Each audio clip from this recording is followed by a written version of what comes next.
All right, Tyson. So there has not been an undisputed heavyweight champion in about 25 years. I know you're not preoccupied with that at the moment, but does it get your juices flowing a little bit to have that kind of carrot hanging out there? Yeah, it's a big event. It's the first undisputed fight this century. So it's a monster event for Saudi Arabia and everyone involved. Um, I'm the WBC heavyweight champion, lineal champion. That's important to me. All the belts at one time. I've had them all before, never lost them all in the ring. So to the opportunity to unify them all in one night is a good opportunity. But make no mistake, I'm here to do a demolition job and go home, get paid, get laid, get out of here, go home, So back to my family. All the glitz and glamour really doesn't mean much to me from it. So the win would make you the belt holder, all four belts, Ring Magazine, lineal champion, everything that goes with it. I've heard you say this week that you believe a win over Usyk will make you the best heavyweight of all time. You're a student of the game. I know that. There have been some great heavyweights throughout the years. Why would a win on Saturday put you above all others? Because I'm not interested in anybody else. I don't want to be rated against anybody else. All this stuff of legacies and going down in history is all very irrelevant to me. Like I say, what happens in 60 years is none of my interest. What people say, think, or care about is none of my interest. I'm here to get paid, get laid, and get out of here. That's all I'm interested. I'm interested in providing for my family, paying me bills, looking after my wife, and having a nice, peaceful life. Where someone's opinion, where they want to put me in history, not interested. I put myself as number one of all men.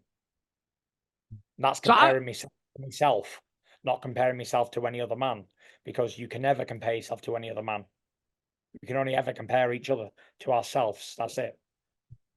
so I've seen the pictures of you over the last few weeks, and you look like you're in fantastic shape. The lightest it looks like you've been since maybe the 247 you weighed against Vladimir Klitschko, which also happened to be kind of your breakout performance in boxing. Conditioning wise, is this as good a shape as you've ever been in? I'm always in good shape, hence the reason I can go 12 rounds and get off the canvas 3 or 4 times if needed to be. So whether I'm 290 or 260 is really unimportant. I think I'm lighter this time. I'm nowhere near 247, I'm probably about 267.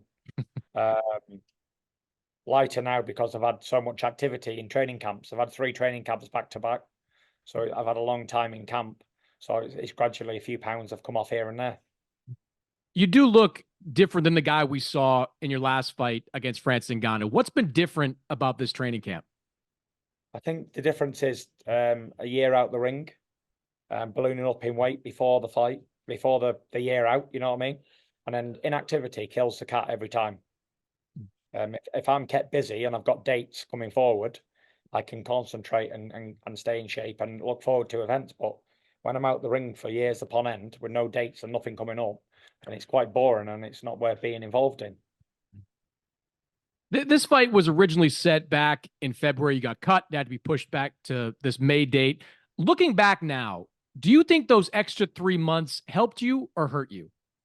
Mm, I think I was ready for both fights, I was in fantastic shape back then.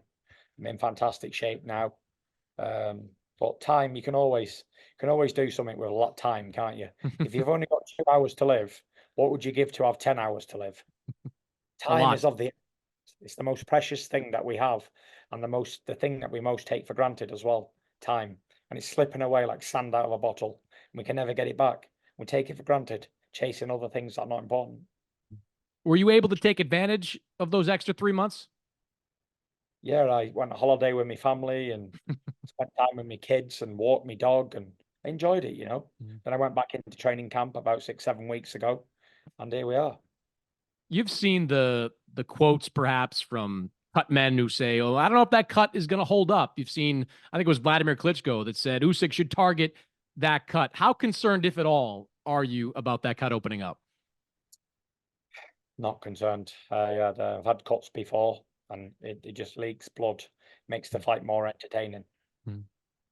So, what kind of challenge do you think Usyk is to you? He's not kind of that jab happy big man that Vladimir Klitschko was. He's not the massive puncher that Deontay Wilder is. When you watch his fights, What do you think it is that makes him so difficult to beat? I just don't think he's fought the right opponent to beat him. No, he was a very good cruiserweight, and he was able to beat the cruiserweights comfortably.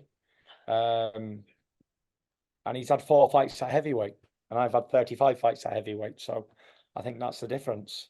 Mm. Uh, I think if you're a heavyweight boxer and you're in it for years and you're in it for 15 or 16 years as a pro, sometimes they drop decisions and they get knocked out here and there, and that could happen to Usyk.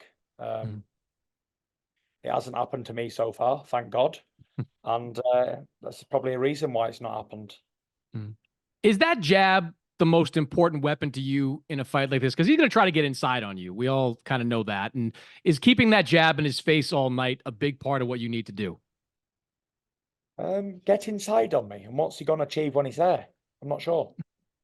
Kind of what he tried to do and did do with AJ, maybe. I mean, I thought he boxed from mid range, long range, come in with a 1-2, back on mid to long range. Are you talking about inside fighting like Joe Frazier or nobody fights like that. That's a different level, Tyson. Nobody's fighting like that. But I expect him. You've got, you're a great, boxer from the outside. You're brilliant. Yeah.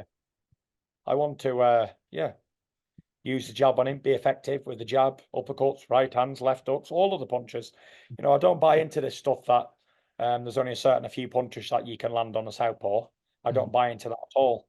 I buy into the fact that you can land whatever punches you want on them if you set them up right. And I believe I can do that.